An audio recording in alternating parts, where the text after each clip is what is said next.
काट्दैछन् है कोरल छिरेर अनि त्यसपछि आक्रमण गर्न त गाह्रै भयो नि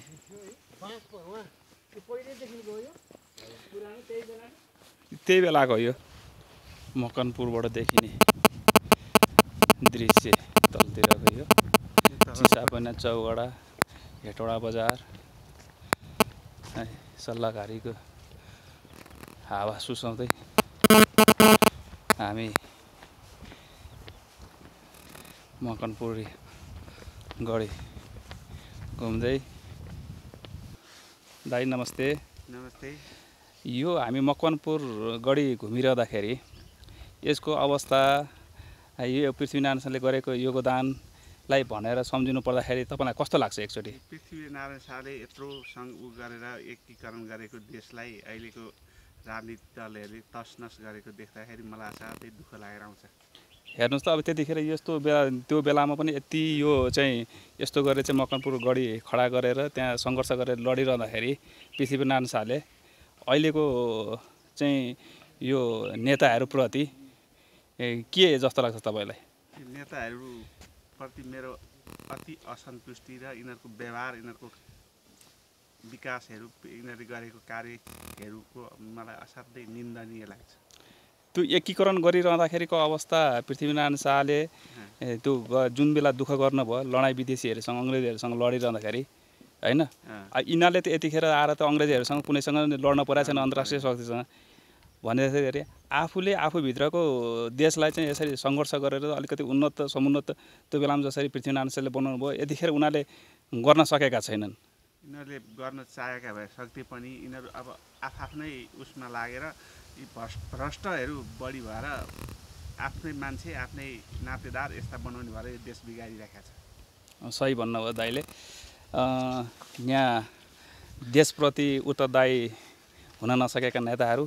जनताहरूले पनि कस्ता नेताहरूलाई चाहिँ हामीले चाहिँ छान्ने यसलाई चाहिँ हाम्रो देशलाई समुन्नत बनाउने आफू सङ्घर्ष गर्ने नेताहरूलाई पनि उत्तरदायी बनाउन जिम्मेवारी पक्कै पनि जनताहरूको पनि हो यति सङ्घर्ष गरेर यस्तो ल्याउनुहोस् यहाँ कुनै बाहिरी दुश्मनले आएर पनि लडाइँ गर्थे एक्कासी चाहिँ आक्रमण गर्न सक्ने त्यो बेलाको दुःख अहिलेको यो 21औं शताब्दीमा चाहिँ आएर चाहिँ यसलाई चाहिँ हामीले कसरी संरक्षण गर्नुपर्ने अब हामीहरूको पनि एउटा उत्तरदायी हुनुपर्ने जनप्रतिनिधिको हुनुपर्ने यहाँ अब अहिले अस्तव्यस्त देखिरहँदाखेरि पक्कै पनि देशप्रति चिन्ता हुने देशभक्ति जनताहरूलाई त पक्कै पनि खल्लो लाग्ने नै भयो यो अवस्था देखिरहँदाखेरि अहिलेको परिस्थिति नेताहरू जति सबै आफ्ना लागि कमाउने भए जनताहरूप्रति छैन हिजोका दिन चप्पल लाएर काठमाडौँ छिरेका आज आलिशान महल करोडौँको गाडीहरू चढेर ऐस आरामका जीवन बिताइरहेका छन् यता जनता भने पक्कै पनि दुःख सङ्घर्ष गरेर अहिले देशमा कमाइ गरेर खाने स्थिति नहुँदाखेरि विदेश जुनै क्षेत्रबाट पनि विदेश पलायन भइरहेका युवाहरू शिक्षा क्षेत्रहरू त्यस्तै छ कल कारखाना औद्योगिकहरू केही छैन कृषिहरू त्यस्तै ध्वस्त छ यस्तै छ नेपालको स्थिति अब जसरी हुन्छ सब जनता मिलेर पृथ्वीनारायण शाहको त्यो बेलाको दुःखलाई पनि सम्झेर होला एकीकरण गर्ने बेलामा पक्कै पनि कसैलाई दुःख अप्ठ्यारो पर्यो होला भनिन्छ नि बुढापाकाले चाहिँ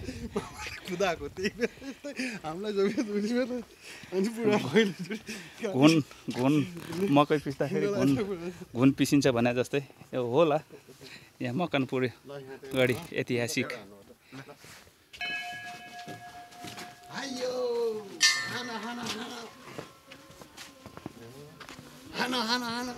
ऐतिहासिक गढी दरबार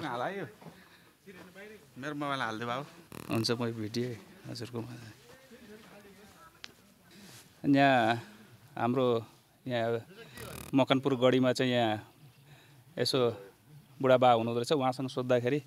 यो खाल्डो के हो भनेर सोध्दा हामीलाई त थाहा नभएको बुढापाकासँग सोद्धाखेरि यो त्यो बेलामा चाहिँ पृथ्वीनारायण शाहको पालामा यो गढीमा चाहिँ पृथ्वीनारायण शाहको पालाको होइन यो पृथ्वीनारायण शाह पालाको होइन यो सेन वंश राजा पालाको यो 13औं शताब्दीभन्दा अगाडिको स्थापना हो यो हजुर यो पृथ्वीनारायण शाहको पहिलो ससुराली त्यो पृथ्वीनारायण शाहले बनाएको भनिन्छ होइन होइन हामीले यसै गरी ऐतिहासिक धरोहर भनेका हाम्रा पुराना पुर्खाहरू जहाँ उहाँहरूले चाहिँ विशेष कुराहरू चाहिँ थाहा अनुभव भएका कुराहरू उहाँहरूबाट ज्ञान हासिल हामीले गर्न अत्यन्त जरुरी छ। अब हामीलाई थाहा नभएको कुरा हामीले चाहिँ पृथ्वीनारायण शाहको पालामा भन्ने चाहिँ हामीलाई थाहा भएको र अहिले यसो बुझ्दै जाँदाखेरि उहाँसँग बुझ्ने क्रममा सेन वंशको पालामा चाहिँ भएका कैदी हाल्ने अब 13औं शताब्दीभन्दा अगाडिदेखिको स्थापना भयो। 300 वर्ष सेन राजाले राज्य गरे, 10 पुस्ताले राज्य गरे। हुँदै गएपछि पृथ्वीनारायण शाहले चाहिँ एकीकरण गर्ने क्रममा चाहिँ यहाँ लडाइँ गरेर नसक्ने भएपछि यहाँको राजाको छोरी मागेर बिहा गरे। त्यहीँबाट कब्जा गरेको भन्ने पाइन्छ। यहाँको त्यसमध्येमा आपतकालद्वार त्यो भयो, यो कारागारको ऐतिहासिक जेल भयो, यो राजकाज चलाउने दरबार भयो। यो पहिलेदेखि नै यस्तै हो कि म भन्दिसक्छु अनि मैले भन्नुहुन्छ यो राजकाज चलाउने दरबार भयो। सेन वंशले मानेका इष्ट देवता बालगोपाल कृष्ण भगवान वंशगोपाल भए त्यो पाले पर हात हतियारको दरबार भयो। उतापट्टि पल्लो छेउको यस्तै खाल्टो